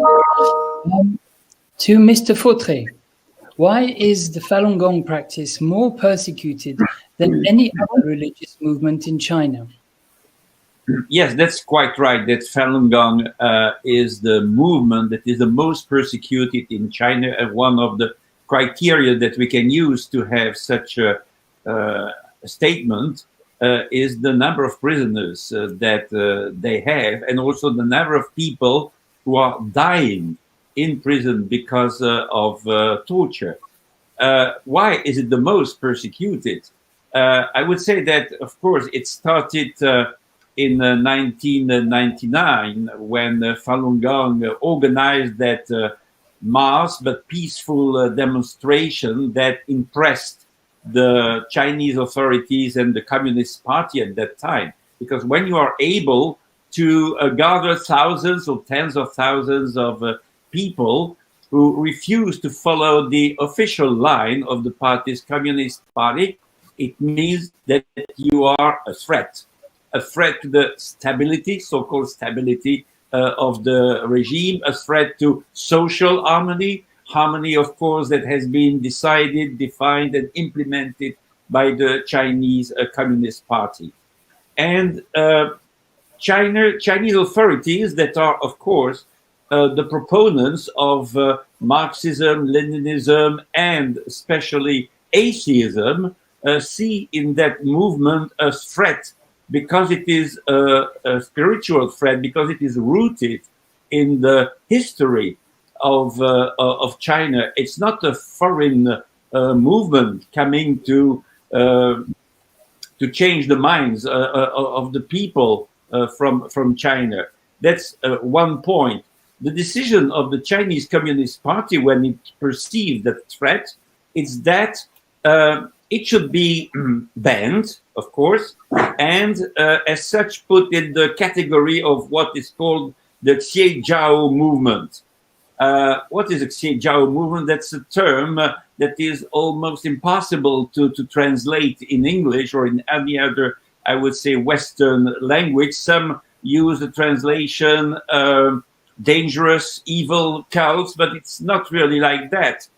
In fact, that's a notion that goes back to the Ming Dynasty, and indeed, in the past, it was the 18th century, even the Catholic Church was considered to be a Xiejiao. Concretely, what does it mean? The Xiejiao, in fact, is a group that is, I would say, in modern language, and I would almost say in the Soviet language, undesirable. Considered undesirable according to the dominant culture and the dominant ideology of the times. And the ideology of the times now is the Chinese Communist Party. So that's one reason why Falun Gong is especially persecuted. The second one that I already raised before is that they use their freedom of thought, their ethical standards to denounce the atrocities perpetrated by the Chinese Communist Party, and in particular, and it's just one of them, unfortunately, the forced organ harvesting. And again, that's a reason, second reason why they are perceived as a threat, current threat, but also for the near future, because they are able to mobilize public opinion worldwide. So those, as I said before, human rights defenders, those whistleblowers, need to be helped by the international community and by the community of NGOs to which we, Human Rights Without Frontiers, belong. So we must be the voice in the West outside China, go on being the voice of Falun Gong and of the crimes perpetrated by the Chinese Communist Party. And these are the two main reasons why Falun Gong practitioners are so much persecuted and quite often die in prison because of torture. Thank you, Monsieur Fautry.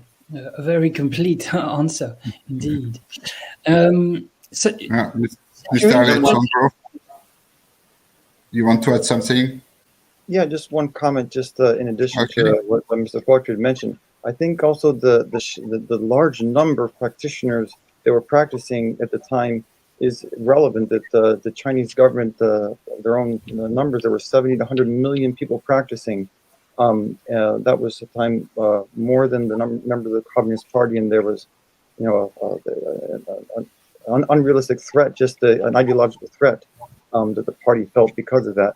But the number is important because it's that large number of practitioners that has allowed these vast numbers of detentions and labor camps to swell with, as we've heard, probably more than 1 million practitioners in labor camps that allow this data bank of prisoners of conscience who can be killed on demand and allow these organs to be transplanted and available in just a matter of days or weeks, so that the sheer volume of practitioners is significant.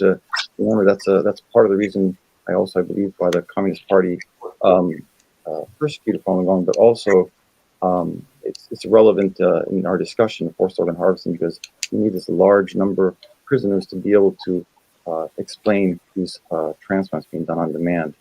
So I think it's just and as we know, this slow motion genocide that's taken place over the past 20 years, estimates say there's maybe 70 to 20 million practitioners currently. We don't know the exact numbers, but there's obviously been many people, many victims of this persecution, and many unfortunate victims of forced organ harvesting as a result of this. Thank you. Thank you. Harold, next question. Yeah.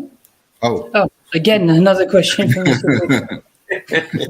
Do we have any idea about the number of Falun Gong practitioners in prison, and are their detention conditions the same as other detainees?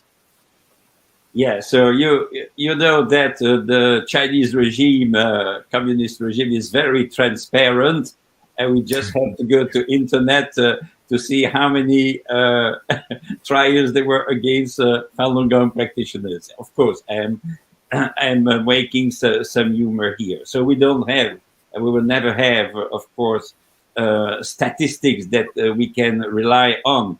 But as I said before as well, we have a database of Falun Gong prisoners that we have created with Falun Gong movement itself, with partners in the United States. It's the country that has the highest number of prisoners because of their religious or spiritual identity or activity in the world. We have just a small database. I would say small because it's about 2,000 to 200, with first name, last name, age, place of arrest, date of arrest, and so on. All the details that we can imagine, the source of the information, which is quite often minguit, but also at the sources. But that's also the tip of the iceberg, I would say. And there are certainly tens of thousands of people that have been arrested in the, let's say for the last 20 years. I found some statistics coming from the Falun Dafa Information Center that had documented over 63,000 cases in which re-education had included hard labor, physical beatings, psychological trauma, and psychiatric and physical torture. All that human damage goes to only 63,000 Falun Gong practitioners that have been identified of victims of the CCP regime. But as the number of practitioners is growing year after year, even inside the Communist Party itself, that sometimes need to be purged and purified in a sense, there are certainly tens of thousands of people who were victims of the regime because of their faith in the Falun Gong teaching, and because they follow their conscience and they are against lie. And while the Communist Party is lying, you have Falun Gong practitioners that are dying from torture in prison. Thank you for your answer, Mr. Flotry. So there is someone to want to add something, or maybe the next question? Yes, let's move on. The next question is to Madam Teresa Chu. The United Nations High Commission for Human Rights is planning a visit to China in May. When she is there, with whom should she meet? What should she discuss and ask?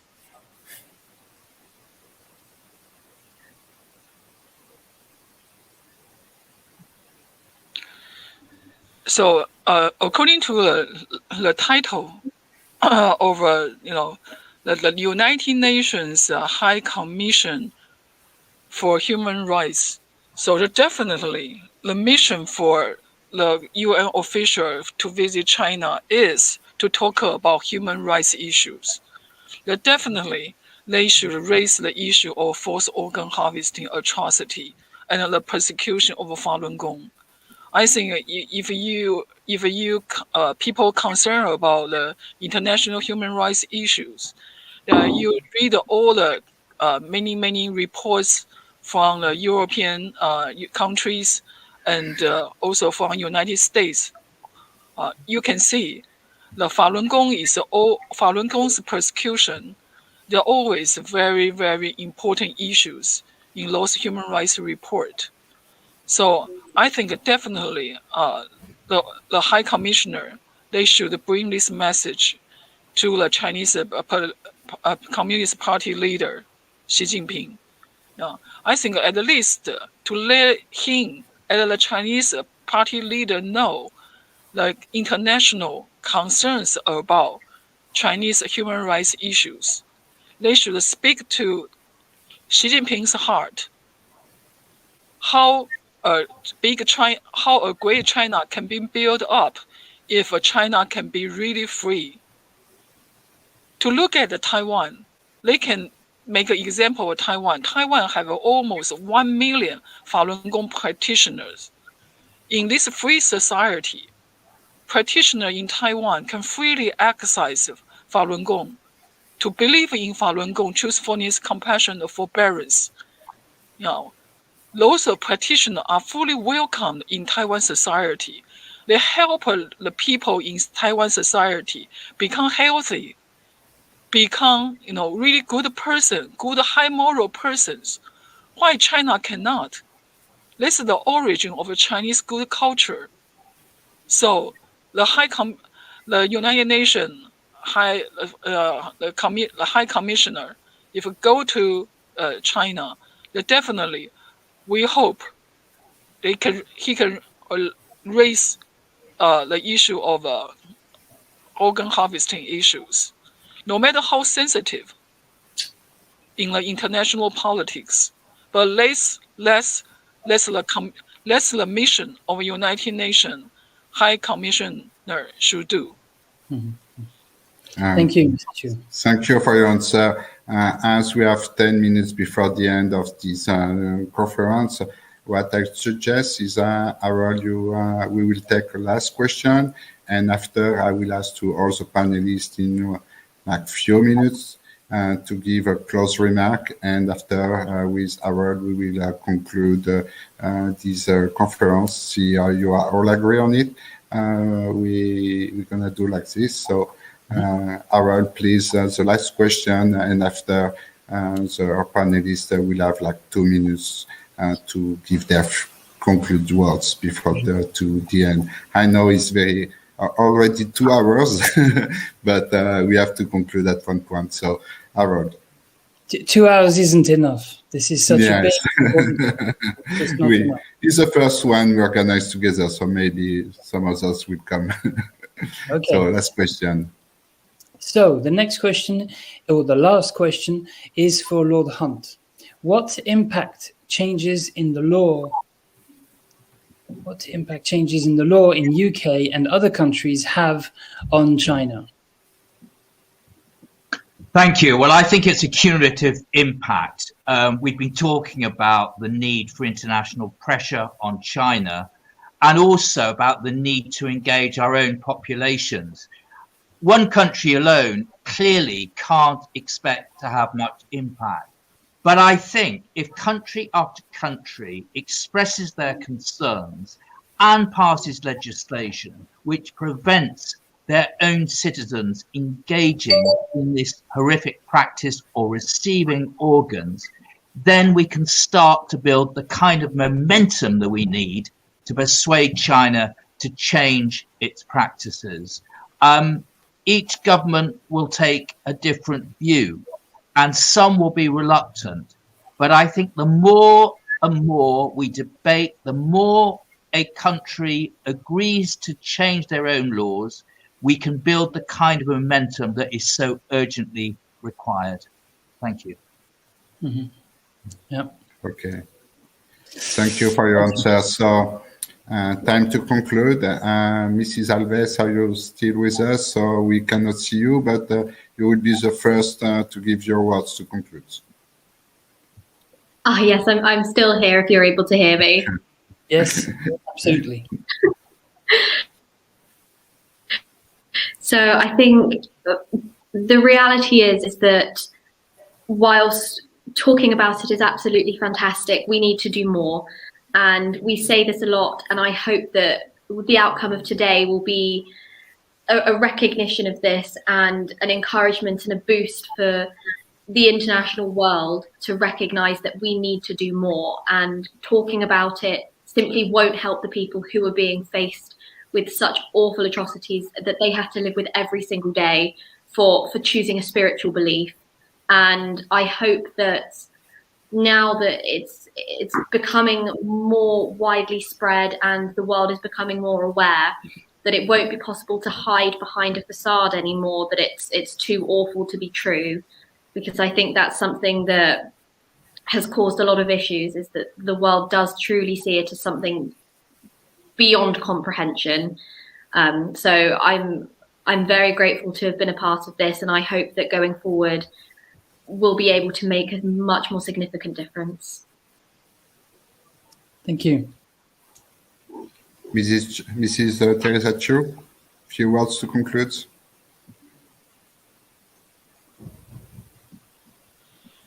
Yeah, thank you for inviting me to participate in this event. I think first I want to pay my respect to all speakers for this event. I know how hard to work on this issue, how much courage you need to have to speak up for forced organ harvesting issue. I have been working for Falun Gong human rights for 20 years. More than 20 years, since the first day of the persecution. I wrote a letter to President Clinton of the United States, asking him to tell the Chinese leader Jiang Zemin to stop the persecution. From my early age until my middle age, this issue getting serious and more serious, from torture to forced organ harvesting. The atrocity getting worse and worse. When we're sitting here to talk about the issues of forced organ harvesting, the many victims' picture flash in my brain. It's very heartbreaking. So I ask everyone who watch this video, who watch our discussion and our speeches, please tell your people around you this atrocity. Help to stop the forced organ harvesting. The next step, we will push the legislation in each country, in each free society. I hope you join the effort. When the tragedy of forced organ harvesting ends, you can tell yourself you had made the effort to stop this atrocity. You are worth of your own conscience. Thank you. Also, thank you for these strong words, and you really inspire us to continue this fight. And personally, your works is also inspire and my organization to organize such side events. So, Lord Hunt, the floor is yours for a few words. Thank you. It's a real privilege to have taken part and to acknowledge the huge contribution that my fellow panelists have made. It's a very humbling experience, and it makes me all the more determined to carry on the fight to legislate in the UK, to do everything we can to stop this abhorrent practice. One thing I have learned today, more than anything else, is the need to bring our population with us. That, I think, is essential in terms of more drastic action that I believe needs to be taken. And I think and hope perhaps we might have a further discussion on this in the months to come. Thank you. Thank you for your words. So, Mr. Fautré, a few words to conclude. Yes, bringing the population with us is certainly a key issue, and a lot has already been done to put this these atrocities on the radar internationally.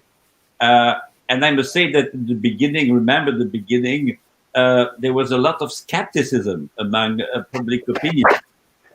People thought, oh, okay, that's a new trick that Falun Gong found to criticize the Chinese Communist Party. But the more and more people were started investigating the issue, they discovered that they were not telling lies, but the CCP was telling lies. So step by step, we've made a lot of progress day after day, but a lot remains to be done. And fighting against the propaganda is certainly the priority that we should keep in mind. And the best way to develop the awareness campaigns is to sow the seeds of truth about forced organ harvesting, because it's the seeds of humanity that we will put in the minds of the people. Thank you for your encouragement. And yes, propaganda is a key point. Mr. Santorio, the floor is yours for conclusion. Yes, first of all, thank you for allowing me to participate, and amazed at all the work that all of our panelists have done to raise awareness about forced organ harvesting, and it's certainly having a big impact.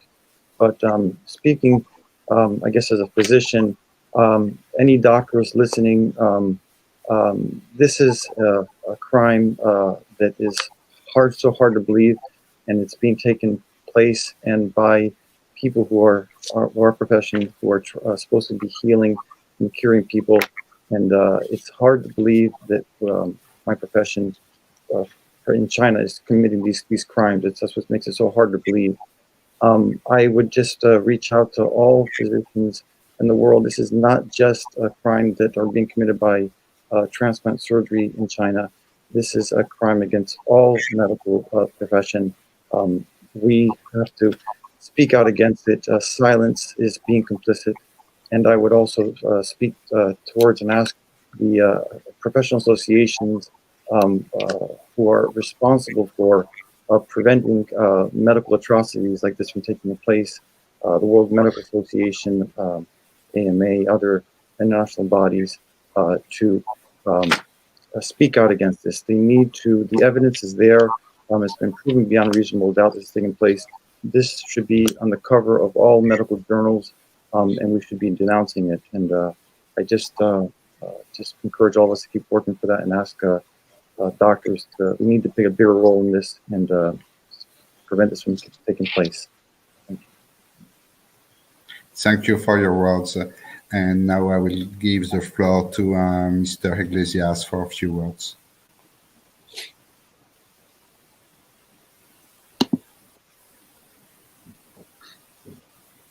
Your mic. Your microphone.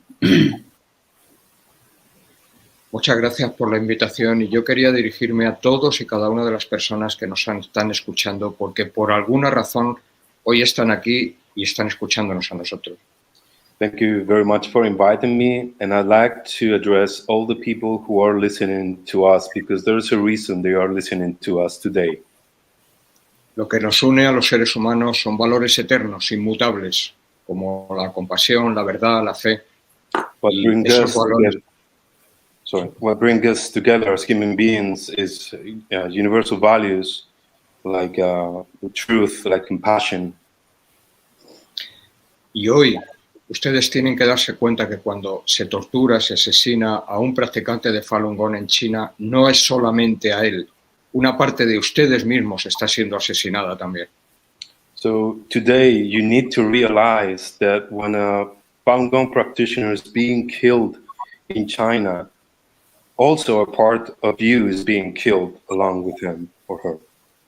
Porque el Partido Comunista Chino no solo pretende asesinar a la persona, sino quitarle lo más valioso, lo esencial del ser humano, que es sus creencias, su fe. Because the Chinese Communist Party doesn't only want to kill physically the person, but also wants to remove their beliefs. Y ustedes hoy tienen la oportunidad de dar a conocer todas estas atrocidades, de hablar con la gente, de despertar a otras personas. So today you have the chance to let people know about these atrocities that you're hearing today, to awake other people. La vida es efímera, es muy corta, pero cuando llegue el final de sus días, usted podrá decir, hice lo correcto, me posicioné correctamente. Life is very short, but when you reach the end of your days, you will be able to say, I did the right thing, I positioned myself correctly. Olvide lo políticamente correcto y haga lo que debe hacer. Forget about political righteousness, being political right, and think about what is correct, what is right to do. Muchas gracias. Thank you very much. Thanks a lot. So, Mr. Gilchrist, the honor to you to conclude with the last words. Yeah, thank you. Last but not least, well, first of all, thank you to the host. Outstanding job. And thank you to my fellow panelists. It was really an honor to be such a part of such an important, I think, topic and panel, and such an esteemed panel. I guess to just kind of appeal to the medical profession as Ollie just did. I think there's two important issues. One is we need to stop our complicity as a medical community. Unfortunately, I think we've been co-opted by an evil regime in the Chinese Communist Party. So I think stopping our training, stopping our complicity, and really overseeing our own citizens that could be involved in such horrific crimes is important. And then I also think what we will always need to hold those that have been involved in forced organ harvesting accountable for the crimes that they've committed.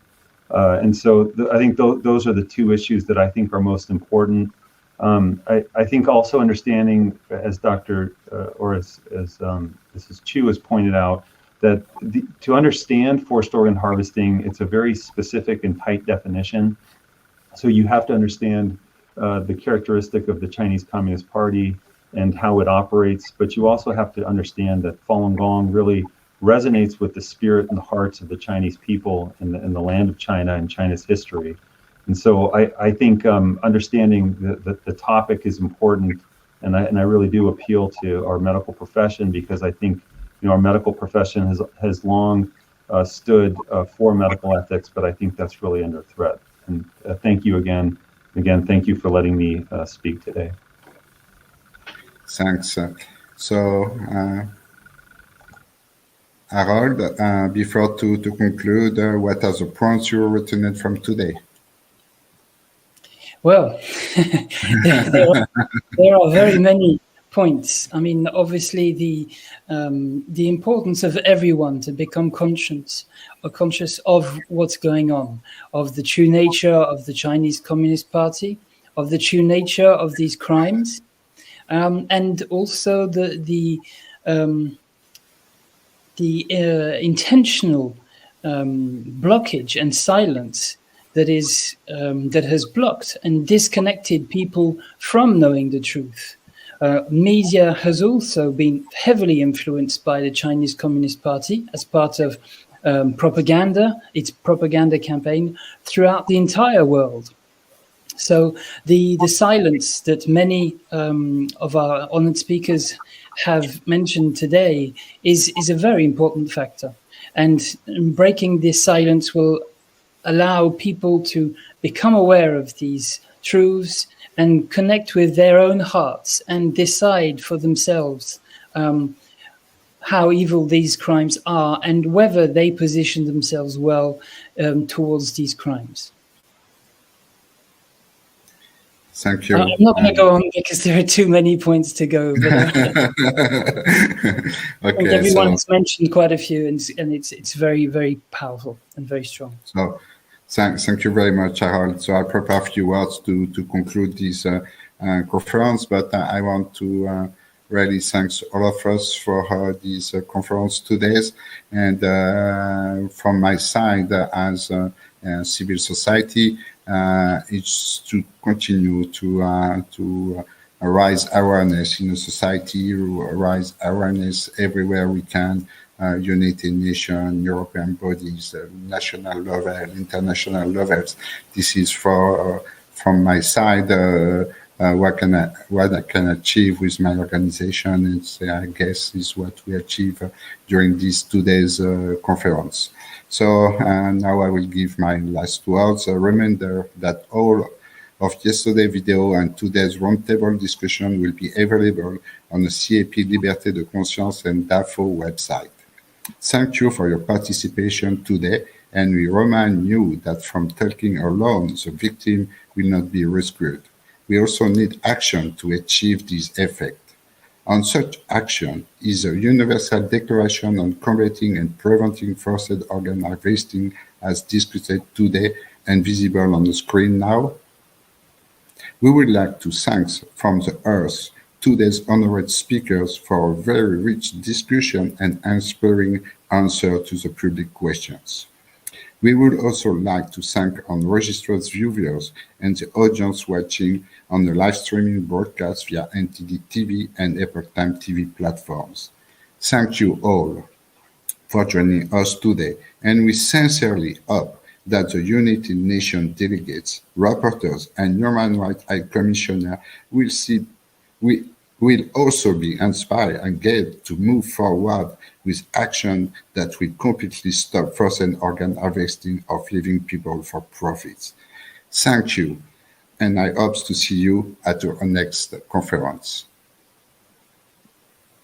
Thank you. And I just